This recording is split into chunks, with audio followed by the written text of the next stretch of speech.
నేపాల్ భూటాన్ సరిహద్దులో వచ్చిన భారీ భూకంపం దెబ్బకు డజన్ల కొద్దీ బిల్డింగులు కుప్పకూలాయి. మృతుల సంఖ్య 100 పైమాటే. నేపాల్పై ప్రకృతి ప్రకోపిస్తోందా? హిమాలయాల్లోనే తరచూ భూకంపాలు ఎందుకొస్తున్నాయి? చైనా లాంటి దేశాలు డ్యాంలు కట్టుకుంటూ పోతే భవిష్యత్తులో పరిస్థితి ఎలా ఉండబోతోంది? Watch this report.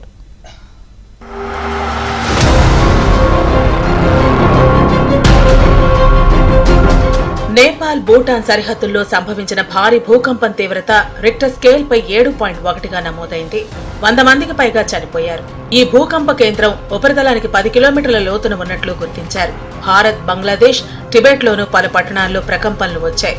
భూటాన్, నేపాల్లో వేలాది ఇళ్లు నేలమట్టమయ్యాయి.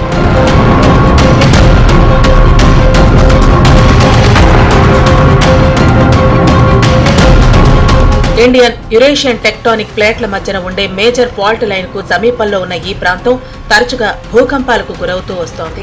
ప్రతి ఏటా భూకంపాలు వస్తూ ఉండటంతో నేపాల్, భూటాన్ వాసులు వణికిపోతున్నారు. పైగా జపాన్ తరహాలో ఇక్కడ ఇళ్ల నిర్మాణం చేపట్టడం లేదు. పేదలు కావటంతో మట్టి గోడలతో ఇళ్లు కట్టుకుంటూ భూకంపాలు వచ్చినప్పుడు ప్రాణాలు కోల్పోతున్నారు.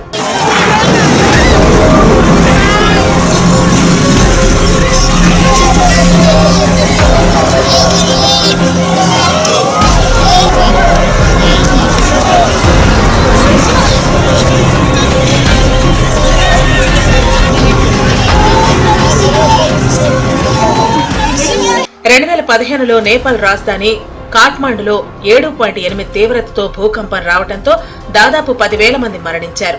మరో 20,000 మంది గాయపడ్డారు. 2023 నవంబర్లో కూడా ఇక్కడ ఒక భూకంపం రావడంతో భారీగా ప్రాణ, ఆస్తి నష్టం సంభవించింది.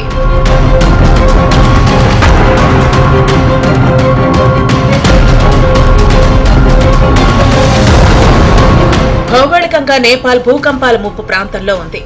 భారత్, యురేషియా టెక్టానిక్ ప్లేట్స్ ఢీకొట్టడంతో హిమాలయాలు ఏర్పడటం వల్ల తరచుగా అక్కడ భూకంపాలు సంభవిస్తాయి.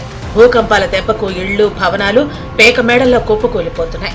2000 సంవత్సరాలు హిమాలయ పర్వతాలు పుట్టినప్పటి నుంచి ఆ 2000 సంవత్సరాల్లో ఏర్పడినటువంటి హిమాలయ పర్వతాలు ఈరోజు 25 సంవత్సరాల్లో కరిగిపోతున్నాయి.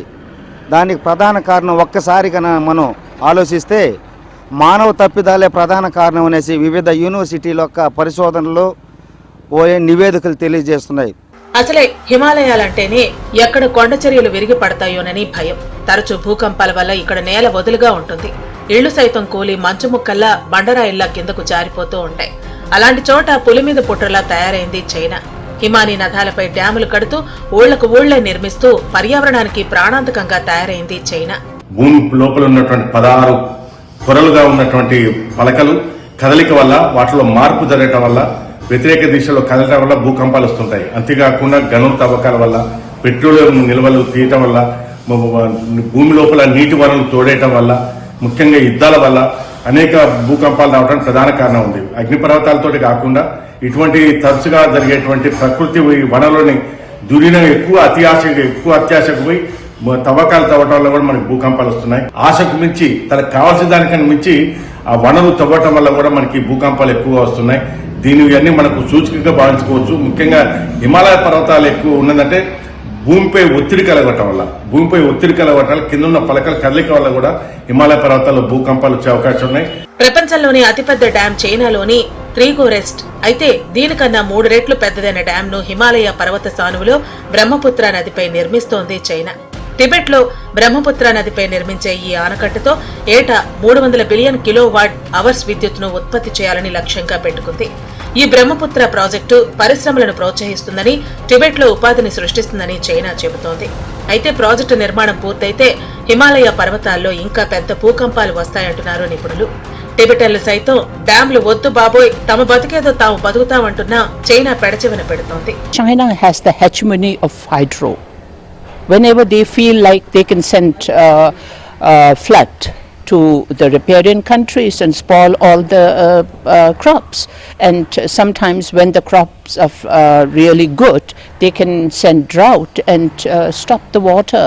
So I think it's high time not only India but all the South Asian countries who are impacting by building of this dam should stand up, because Tibetan people, they don't have any say. They are being put into different kind of shifting when they have to make a dam without any compensation for their homes, for their land. But it is the free country who can raise the voice and do something. China 12 లక్షల కోట్ల వ్యయంతో ఈ Brahmaputra dam కడుతోంది. China నీటి అవసరాల మాట ఎలా ఉంచినా ఇది పూర్తయితే హిమాలయాలు మరింత ప్రమాదకరంగా మారబోతోంది. టిబెట్, భూటాన్, నేపాల్ లాంటి ప్రాంతాలు మనుషులు జీవించడానికి పనికిరాకుండా పోయే ప్రమాదం ఉంది. కొండ చర్యలు విరిగిపట్టో, భూకంపాలు, వరదలు నిత్యకృత్యం అవుతాయి.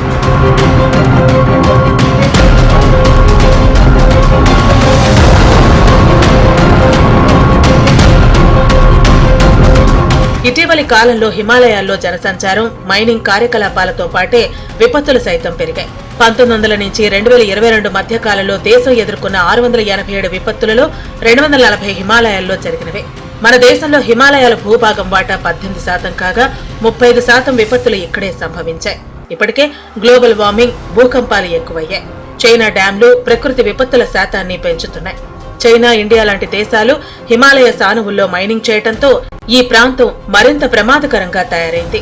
ప్రపంచంలోనే అత్యాధునిక పర్వత శ్రేణి హిమాలయాలు. ఇవి నిరంతరం పెరుగుతూ భూకంపాల వల్ల అస్తవ్యస్తంగా తయారవుతున్నాయి.